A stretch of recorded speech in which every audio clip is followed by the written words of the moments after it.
이에 대제사장들과 바리새인들이 공회를 모으고 이르되 이 사람이 많은 표적을 행하니 우리가 어떻게 하겠느냐. 만일 그를 이대로 두면 모든 사람이 그를 믿을 것이요 그리고 로마인들이 와서 우리 땅과 민족을 빼앗아가리라 하니 그 중에 한 사람 그 해의 대제사장인 가야바가 그들에게 말하되 너희가 아무것도 알지 못하는도다. 한 사람이 백성을 위하여 죽어서 온 민족이 망하지 않게 되는 것이 너희에게 유익한 줄을 생각하지 아니하는도다 하였으니 이 말은 스스로 함이 아니요 그 해의 대제사장이므로 예수께서 그 민족을 위하시고 또 그 민족만 위할 뿐 아니라 흩어진 하나님의 자녀를 모아 하나가 되게 하기 위하여 죽으실 것을 미리 말함이로라. 이날부터는 그들이 예수를 죽이려고 모의하니라. 그러므로 예수께서 다시 유대인 가운데 드러나게 다니지 아니하시고 거기를 떠나 빈들 가까운 곳인 에브라임이라는 동네에 가서 제자들과 함께 거기 머무르시니라. 유대인의 유월절에 가까움에 많은 사람이 자기를 성결하게 하기 위하여 유월절 전에 시골에서 예루살렘으로 올라갔더니 그들이 예수를 찾으며 성전에 서서 서로 말하되 너희 생각에는 어떠냐. 그가 명절에 오지 아니하겠느냐 하니 이는 대제사장들과 바리새인들이 누구든지 예수 있는 곳을 알거든 신고하여 잡게 하라 명령하였음이로라. 우리 사람이 세상을 살아가는 이 세상사를 보면 우리 인간들이 의도했던, 내가 생각했던, 의도했던 바와는 전혀 다른 방향으로 일들이 흘러가서 결론이 나는 경우들이 참 많이 있습니다. 예수님이 죽으시는 것도 오늘 그러한 경우 중에 하나인 것 같아요. 이 악인들, 예수님을 배척하는 사람들이 예수님을 잡아서 죽이기만 하면 메시아의 사명은 실패로 돌아간다라고 생각을 하고 예수님을 잡아서 죽이기 위해 계략을 꾸미고 진행을 합니다. 하지만 결국은 예수님은 오히려 그 죽으심을 통해서 메시아 되심이 더 크게 확실하게 드러나고 메시아로서의 사명을 완수하게 되는 결과가 나와요. 악인들이 생각했던 것과는 정반대의 결과가 나온 겁니다. 오늘 말씀을 보고 어제 끝말씀에서부터 흘러가는 모습을 보면 예수님이 죽은 나사로를 살리신 이 기적으로 인해서 많은 유대인들이 예수님을 믿었다라고 어저께 본문 끝에 나와요. 그런데 그 정반대로 그 표적 가운데 믿는 사람도 나타났지만 정반대로 예수님이 나사로를 살리시는 그 표적을 바리새인들에게 알리는 염탐꾼들도 등장을 합니다. 어저께 본문 끝에 46절에 보면 그들은 예수님이 행하신 이 부활의 역사를 직접 눈으로 보고도 이 예수님을 대적하는 자들의 편에 서서 계속 그들과 함께 가요. 대제사장 바리새인들은 예수님이 이런 많은 표적들을 행하셔서 사람들이 예수님께로 자꾸 자기들이 생각할 때 인기가 예수님께로 가는 것을 보고 또 예수님을 메시아로 정말 믿는 모습들을 보면서 두려운 생각이 들었습니다. 야, 자꾸 이렇게 가다가 모든 이스라엘 사람 유대인들이 다 예수님 편으로 가버리면 로마에 우리가 반기를 들어서 로마의 공격을 받게 되고 우리 유대는 쫄딱 망할 것이다. 그들에게는 이 모습을 보면 하나님이 보내신 예수 그리스도 메시아에 대한 하나님의 말씀, 하나님의 예언은 안중에도 없는 거예요. 내가 11조도 내고 헌금도 하고 예배도 드리고 말씀도 읽고 말씀도 가르치는 사람이라는 걸 싹 지워버리고 그 말씀, 자기가 지금까지 읽고 연구했던 말씀은 싹 사라지고 현실적으로 그렇게 되면 나는 망하잖아. 내가 높은 사람인데 내가 권리를 누리고 기득권을 누리고 대접받고 있었는데 로마가 쳐들어와서 싹 우리나라가 망가지면 나는 거지가 되는 거잖아. 여기에 집중되어 있는 거야. 그것을 어떻게 하면 내가 유지할 수 있을까? 내가 대접받고 살 수 있을까? 내가 인정받고 이 높은 자리에서 떵떵거리면서 살 수 있을까? 거기에만 관심이 있는 거예요. 그렇게 고민하는 자리에 그 해에 대제사장이 된 가야바가 이런 얘기를 합니다. 한 사람이 백성을 위해서 죽어서 이 온 민족 우리나라가 망하지 않는 것이 유익하다. 이렇게 주장을 해요. 가야바가. 이 말은 무슨 의미입니까? 예수님을 죽이자라는 말이잖아요. 예수님 한 명을 죽는 것으로 이 나라가 망하지 않을 수 있으면 죽어도 된다. 이 말은 한마디로 예수님을 빨리 잡아서 죽이자라는 거예요. 그런데 표면적으로는 이 말이 성경으로 돌아가는 말이 돼버린 거예요. 자기 목숨을 대속물로 주어서 많은 사람을 구원하기 위해서 이 땅에 오셨다. 라는 이 예수님의 구속의 역사, 죽으심과 구원의 역사를 벌써 앞에서 말씀하고 계신데 가야바는 그걸 아는지 모르는지 자기 의도와는 상관없이 예수님을 통해서 이루어질 하나님의 뜻을 자기 입을 통해서 증언하게 돼버린 거예요. 의도하고는 상관없이. 이것처럼 하나님께서는 때로 악한 사람들의 악한 의도를 오히려 반전시키셔서 당신의 뜻을 이루는데 사용하실 때도 있다라는 거예요. 그런데 그 사람은 이게 하나님의 뜻을 사용하는 건지 아닌지도 모르고 그냥 아무 생각 없이 내뱉는 거예요. 하나님은 그런 방법을 쓰시기도 한다. 예수님을 믿음으로 행하는 사람과 불신으로 행하는 사람의 길은 영생, 영벌로 나뉘어집니다. 중간은 없어요. 천국과 지옥으로 나눠져요. 중간은 없습니다. 그렇기 때문에 성도된 믿는 자된 저와 여러분들은 예수님의 이 대속의 은혜를 받아서 영생을 누리게 된 것에 대해서 감사하고 그 은혜를 전하는 삶이 돼야 돼요. 이렇게 뭣도 모르고 악하게 사용되면 얼마나 안타까운 겁니까? 가야바처럼. 자기가 무슨 말을 하는지도 지금 모르는 거예요. 그게 하나님의 뜻을 이루는 길인데 자기는 자신의 기득권을 지키는 방법이라고 착각하고 있는 거예요. 하나님의 뜻은 이루어지고 자기는 버림을 당하는 안타까운 모습이 온다는 거예요. 예수님이 죽은 나사로를 살리신 표적 이후부터 그래서 오늘 본문을 보면 53절부터 보면 이 유대의 종교 지도자들이 예수님을 죽이기로 모의를 합니다. 가야바의 이 말 이후로. 그리고 그렇게 해서 예수님을 체포하기 위해서 수배령을 내려요. 예수를 찾으라. 즉시 체포해라. 그들의 관심사는 예수님이 하나님이 보내신 진정한 메시아인지 아닌지 이거는 뭐 신경도 안 쓰는 겁니다. 이 상황을 뭐 메시아가 됐든 메시아가 되지 않든 그건 상관없이 빨리 잡아서 죽여야 나의 권리가 보장된다는 거예요. 내가 살 수 있다. 자신의 권력, 자신의 기득권을 예수가 살아있으면 지킬 수 없기 때문에 예수는 위험한 요소다. 빨리 없애야 된다. 이것은 오늘 본문은 아니지만 우리가 좀 더 뒤로 가면 12장 10절부터 보면 예수님만 잡아 죽이려고 했던 게 아니에요.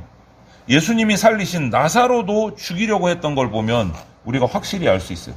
예수님이 했던 그 나사로도 다시 살아났는데 빨리 죽여라고 잠시 정신 들었다 깬 거다. 왜곡을 하는 거예요. 나사로까지 잡아 죽이려고 했어요.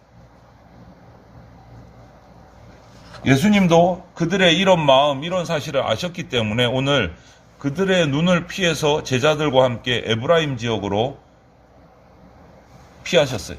그래서 거기서 머무세요. 왜요? 무서워서요? 아니요. 아직 그들의 손에 잡힐 때가 아니기 때문에, 하나님의 때가 아니기 때문에 피하셨어요.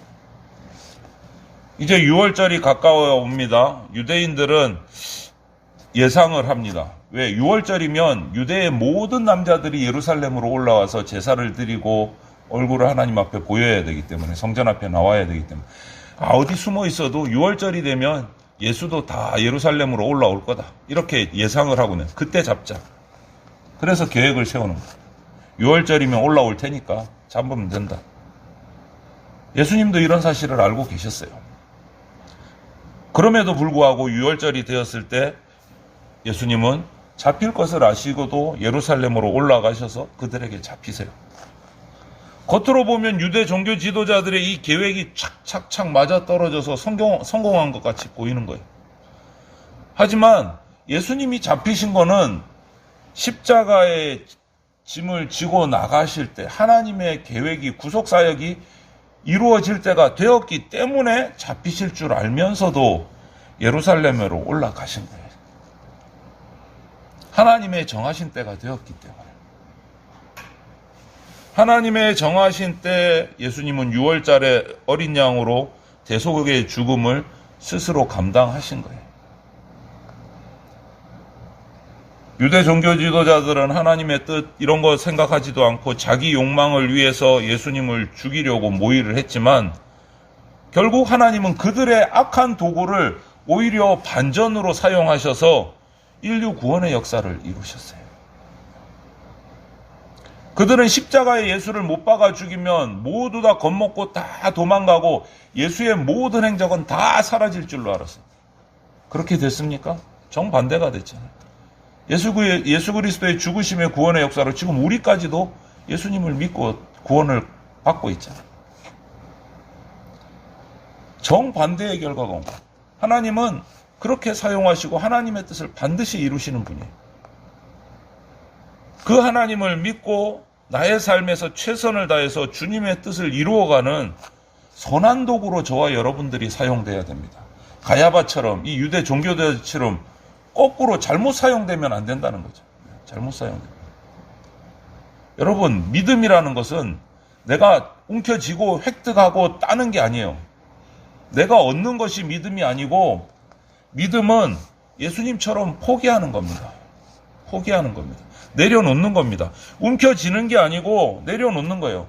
모든 것이 내 생각하고 내 계획대로 움직이지 않을 때 자신이 쓸 수 있는 힘, 내가 알고 있는 지식, 내가 경험한 것들을 내려놓고 주님의 뜻에 전적으로 따르는 것이 믿음이에요. 우리는 그런데 나도 모르게 정반대로 생각하고 있어요.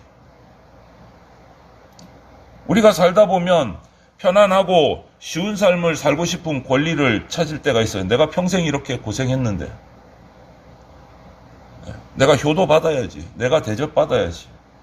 수고한 것에 대한 대가를 요구할 수 있는 권리가 생길 때가 있어요.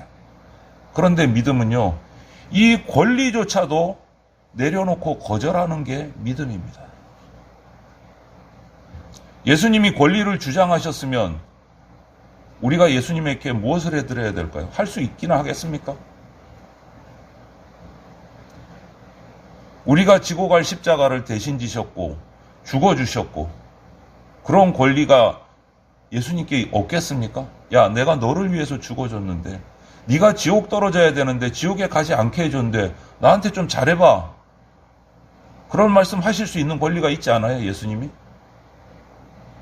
그런데 예수님께서는 그것조차도 내려놓으셨어요. 그것조차도. 그것이 믿음이라. 믿음은 내가 가지는 게 아니고 획득하는 게 아니고 내려놓는 겁니다. 포기하는 겁니다. 예수님의 길은 원수들의 계략이 성취되는 것 같지만 실제로는 원수들이 심판받는 길이 됐어요. 하나님께 영광이 되고 예수님께도 영광이 되는 길이 됐어요. 그 포기가, 그 내려놓음이. 그러면 예수 그리스도의 백성이라는, 예수 그리스도의 제자라고 말하는 저와 여러분들 그리스도인들의 길은요, 다를 수 없다라는 거예요. 때로는 억울합니다. 때로는 비참합니다. 원수들에게 패배하는 것처럼 보입니다. 내 인생이 이게 뭐야? 라고 생각할 수도 있습니다. 그런데 그게 주님의 뜻이라면 그 길이 하나님을 영광스럽게 하고 우리가 영광스럽게 되는 길입니다. 예수님이 십자가의 길을 갈 때 사람들은 침뱉고 욕했습니다. 가시면류관을 씌웠고 옆구리를 지르고 흉을 봤어요. 얼마나 비참하고 더럽고 치사하고. 그런데 그것이 하나님께 영광 돌리는 길이 됐어요. 결국 그대로 다 내려놓으십니다. 온 민족이 살기 위해서는 한 사람 죽이는 게 유익하다라고 발언했던 그 가야바의 발언을 결국은 그 발언은 완전히 뒤집어졌어요. 예수님의 이 죽으심은 유대 민족만을 위한 것이 아니고 흩어져 있는 민족들을 모아서 하나로 되기 위한 죽음이 됐어요. 온 세상을 다시 회복시키는 구원, 대속의 죽음이 되셨어요. 하나님은 예수님을 통해서 세상을 구원하고자 하신 거예요. 그래서 예수님을 유대인의 메시아라고 부르지 않고 온 세상의 구주라고 불러요. 온 세상의 구주. 하나님의 관심도, 예수님의 관심도 세상을 회복시키는 데 있어요. 세상을 멸망시키는 데 있지 않습니다. 하나님의 관심도 예수님의 관심도 세상을 회복시키는 데 있어요. 그러면 주님의 몸된 교회는 몸된 교회인 우리 교회는요, 세상의 교회가 돼야 돼요. 세상을 위한 교회가 돼야 돼요. 세상을 구원하는 교회가 돼야 돼요. 악인의 의도까지도 사용하셔서 그 구원의 계획을 반전으로 이끌어 가시고 성취하시는 그 하나님은 이런 모든 역사의 주인이 되시고 주권자가 되십니다. 내가 아무리 가야바처럼 발버둥을 치고 뒤집으려고 해도 그 결과는 정해져 있어요. 그 결과가 뭡니까? 하나님 뜻대로 이루어진다. 내가 원수를 비판하지 않아도 내가 원수를 끝까지 사랑하면 그 원수는 하나님의 뜻대로 징벌을 받든지 회복을 하든지 둘 중에 하나예요. 내 뜻대로 되는 게 아니에요.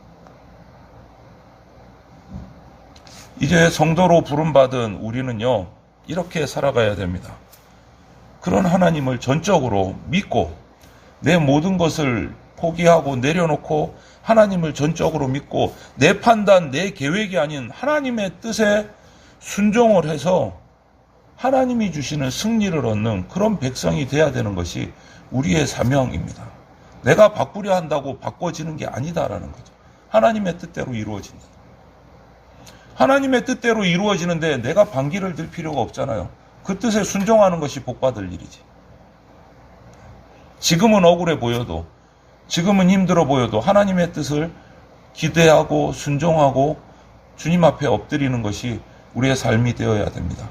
하나님의 뜻을 내 모든 것을 내려놓고 순종함으로 따라가는 복된 주의 백성들이 되시기를 주님의 이름으로 축원을 드립니다.